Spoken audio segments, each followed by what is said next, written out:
क्या आप Canada move करना चाहते हैं? मेरी आज की वीडियो का टॉपिक है एसयूवी कनाडा स्टार्टअप वीजा।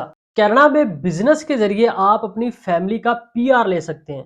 बिल्कुल ये हकीकत बात है। आप एसयूवी कनाडा स्टार्टअप वीजा से फैमिली का बिजनेस वीजा पीआर ले सकते हैं। जी हाँ, बिल्कुल आप कनाडा स्टार्टअप वीजा से बिजनेस वीजे पर आएं और पीआर हासिल करें।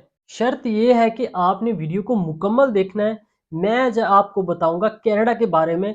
कनाडा का स्टार्टअप वीज़ा, उस वीज़े पर आप मूव करके अपनी फैमिली के साथ पीआर कनाडा की किस तरह ले सकते हैं, टाइमिंग, एलिजिबिलिटी और प्रोसेस क्या है, मुकम्मल आपको बताऊंगा। अस्सलाम वालेकुम एवरीवन, कैसे आप? उम्मीद करता हूँ सब खैरियत से होंगे, खुशबाश होंगे। अल्लाह पाक आपकी ज़िंदगी में ढेरों खुशियाँ अता फरमाए और आपको सेहत से भरी लंबी ज़िंदगी अता फरमाए, आमीन। इसी दुआ के साथ आज के व्लॉग का करते हैं आगाज। जी हाँ, बिल्कुल जैसा कि आपने सुना, कनाडा एसयूवी कनाडा का स्टार्टअप वीज़ा, ये आप हासिल करके आप विद फैमिली मूव करें और वहां पर बहुत जल्द पीआर हासिल करें। पूरे वर्ल्ड में कनाडा ही ऐसा कंट्री है जो कि देसियों का ड्रीम है। जैसे कि पाकिस्तान हो गया, इंडिया हो गया, बांग्लादेश हो गया, भूटान हो गया। इन 4-5 कंट्रियों में से हर बंदे की कोशिश होती है कि मैं कनाडा मूव करूं। क्यों? वजह क्या है? क्योंकि कनाडा में सहूलियत इतनी है कि आपको वहमो गुमान ही नहीं है। कनाडा एक फ्रेंडली कंट्री है। कनाडा की जीडीपी रिचेस्ट है। कनाडा पर कैपिटा के हिसाब से दुनिया का रिचेस्ट कंट्री है आफ्टर यूएसए। कनाडा कनाडा में डॉलर चलता है। वहाँ की मईशत बहुत अच्छी है। अगर आपको वहाँ की पीआर मिल जाती है या वहाँ का पासपोर्ट मिल जाता है, आप विदाउट वीज़ा तकरीबन 120 से 30 कंट्री विदाउट वीज़ा ट्रैवल कर सकते हैं।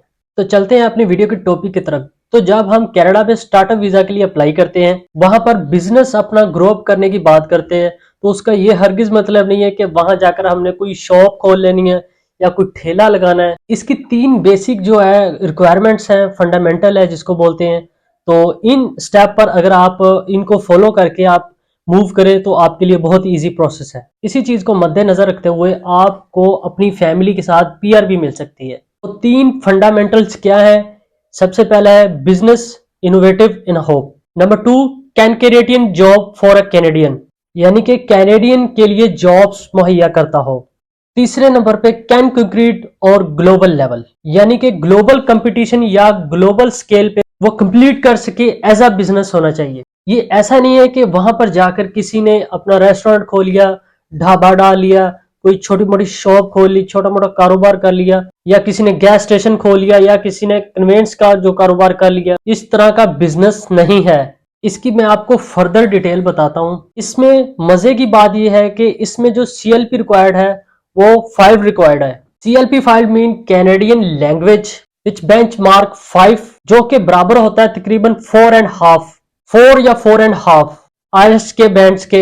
ये बेसिक इंग्लिश जो कम्युनिकेशन है, ये स्किल है, या जो बेसिक लैंग्वेज इंग्लिश है उसकी बेसिक इंग्लिश लैंग्वेज है, जिसमें सीएल फाइल रिक्वायर्ड है, जो कि ज्यादातर हमारे लोगों का होता है। मैं आपको बता देता हूँ इसकी जो वीजा फीस है एसयूवी की, यानी कि Canada startup visa, 2385 Canadian dollar. जी हाँ, बिल्कुल 2385 कैनेडियन डॉलर।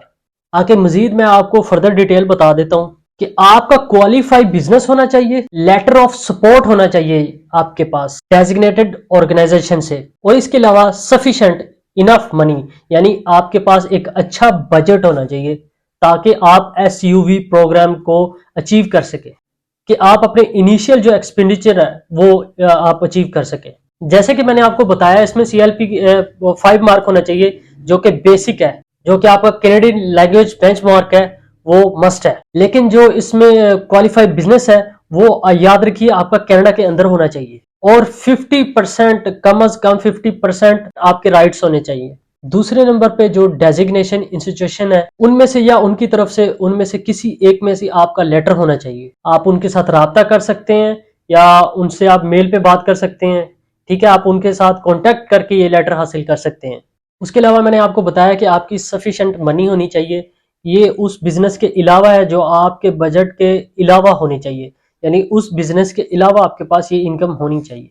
वो आपने माइंड में रख लेना है कि आपके 100,000 कैनेडियन डॉलर्स होने चाहिए। इससे अबव भी हो सकता है, इससे कम नहीं, यानी कि आपकी प्रोफाइल के लिए अच्छा है। ये डिपेंड करता है कि आपका बिजनेस किस तरह का, किस टाइप का है।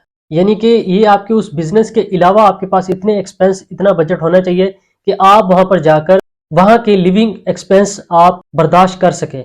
वो एक बंदे के लिए $14,000 है, अगर दो बंदे हो गए उसके लिए 18 से $18,500 हो जाते हैं। आसान लफ्जों में आपने इतनी इनकम शो करवानी है, इतना बिजनेस शो करवाना है कि आपको वो कैनेडियन जो है पीआर देने पर मजबूर हो जाए।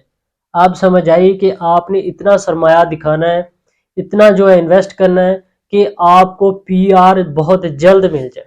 इसी तरह जितने पर्सन होंगे उतने एक्सपेंसेस बढ़ते जाएंगे, उतने आपके जितने पर्सन होंगे, यानी कि एक पर्सन का है तो 8,000 है, दो पर्सन का है तो 16-17,000 है, तीन का 27, इसी तरह मल्टीप्लाई करते जाएं। और अगर 5 बंदे हो गए तो 30,600 कैनेडियन डॉलर है। और एक चीज और, इसका जो टाइम पीरियड है वो 39 मंथ्स है, यानी कि 39 महीनों का आपको ये है जो SUV कैनेडियन स्टार्टअप वीजा मिलेगा।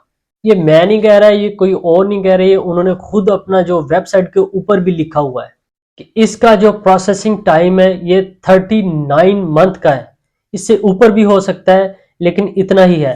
ये टाइम तब स्टार्ट होता है जब आपकी कंप्लीट फाइल बन जाएगी, यानी कि आपके स्पोर्ट्स लेटर, आपका बिजनेस, आपके एक्सपेंस, आपकी बैंक स्टेटमेंट, आपकी इनकम ऑफ सोर्सेस, आपके सोशल टाइज, जब आप ये सारी चीजें सबमिट करते हैं उसके बाद 39 मंथ का ये प्रोसेस टाइम स्टार्ट हो जाता है। That's time starts now after submitting application. ये कोई मजाक नहीं है, एक जोक नहीं है कि आपका इतनी जल्दी वहां पर बिजनेस डेवलप हो जाएगा, आपने इतनी बड़ी अमाउंट की सरमायाकारी करनी है। तो ये चीजें देखें, ये एक रिचेस्ट पर्सन के लिए। अगर उससे छोटे वाला तबका है उसका बहुत ही आसान प्रोसेस है। अगर उसके पास कोई वर्क एक्सपीरियंस है या कोई भी और कारोबार है, जैसे कि छोटे छोटे शॉपकीपर्स होते हैं जिनकी दुकानें होती हैं, लेटर पैड बने होते हैं, चैम्बर ऑफ कॉमर्स की मेंबरशिप ली होती है, एनटीएन यानी फाइलर होते हैं, उनके टैक्स रिटर्न उन्होंने पे किए होते हैं, और अपना जो है उनकी प्रॉपर्टी होती है, हाउस होता है उनके नाम पर, ये सारी चीजें शो करवाकर जस्ट $185 पे करके विजिट वीजा लगवाकर जा सकते हैं। उसके बाद करना क्या होता है, आपने वहां पर जाकर जॉब फाइंड करनी है, अपना वीजा वर्क परमिट में कन्वर्ट करवा लेना है। 3-4 साल बाद आपको टीआरसी मिलेगी, उसके बाद पीआर मिलेगी। देन आपको 6-7 सालों में आप वहां के जो है पासपोर्ट के लिए अहल हो जाएंगे। जो मैंने आपको SUV प्रोग्राम बताया उसमें आप भारी इन्वेस्टमेंट करके आपको हफ्ते में ही पीआर मिल जाएगी। नहीं आपको इंतजार करना पड़ेगा 4 साल, नहीं इंतजार करना पड़ेगा आपको 5 साल। अगर आपके पास इतना सरमाया है तो आप इस SUV प्रोग्राम यानी कि कैनेडियन स्टार्टअप वीजा को अप्लाई करें, ये मुकम्मल रिक्वायरमेंट्स पूरी करके। विद फैमिली या सिंगल पर्सन किसी भी कैटेगरी में मूव करना चाहते हैं तो बिल्कुल आप जा सकते हैं। आप ये SUV प्रोग्राम खुद भी अप्लाई कर सकते हैं, लेकिन बेहतर यह है कि आप टॉप 1 अच्छा कोई कंसल्टेंट हायर करें, उससे अपना प्रॉपर केस जो है फाइल करवाएं, सबमिट करें, इंशाल्लाह आपको कामयाबी मिलेगी। इसी तरह आपको मुकम्मल समझ लग गई है। इसके अलावा मेरी जो जॉब वैकेंसी की सीरीज चल रही है, it's all depends on your work experience and your skill. तो इंशाल्लाह उम्मीद करता हूँ आपको मुकम्मल समझ लग गई है। तो इसी तरह मिलते हैं नेक्स्ट व्लॉग में, तब तक के लिए इजाजत चाहता हूँ, दुआ में याद रखिएगा। अल्लाह हाफिज।